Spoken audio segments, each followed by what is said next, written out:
Bonjour à toutes et à tous. Abattement forfaitaire des assistants familiaux agréés, temps partiel thérapeutique en DSN et enfin assurance du risque cyber, le plan d'action du Trésor, c'est le programme du JT de ce vendredi 30 septembre.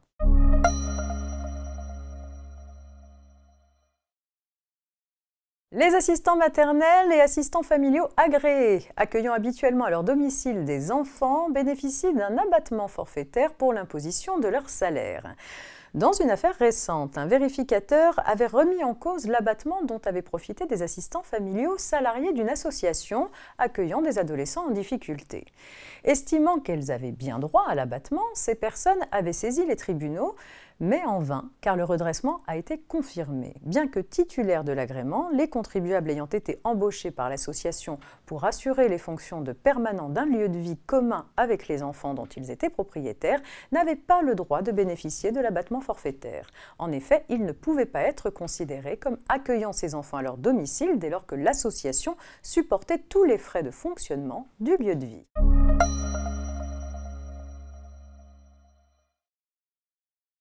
Le GIP MDS en charge de la maîtrise d'ouvrage de la déclaration sociale nominative a indiqué que le traitement du temps partiel thérapeutique en DSN ne s'effectuera pas en septembre 2022 comme cela avait été prévu. Les attestations de salaire d'un salarié en temps partiel thérapeutique à destination de la CNAM et la MSA devraient être substituées par la DSN à compter des payes de novembre. Ce traitement interviendrait donc dans les DSN des payes de novembre 2022 déposées en vue des échéances des 5 et 15 décembre 2022.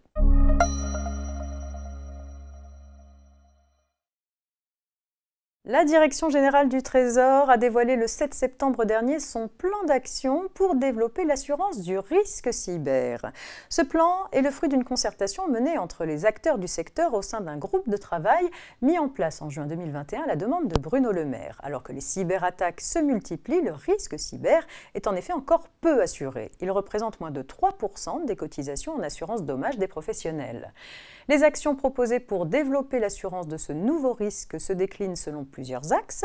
Le plan recommande notamment de clarifier le cadre juridique de l'assurance du risque cyber, en particulier par de bonnes pratiques de rédaction des contrats d'assurance ou encore le renforcement de l'information des assurés sur l'étendue de leurs garanties. Il préconise également d'accroître la sensibilisation des entreprises au risque cyber, notamment dans les territoires, ce qui implique aussi de mieux former les professionnels de l'assurance et d'harmoniser les questionnaires de sécurité des assureurs. C'est la fin de cette semaine de JT préparée par la rédaction de la Revue Fiduciaire. Je vous souhaite un excellent week-end. À lundi.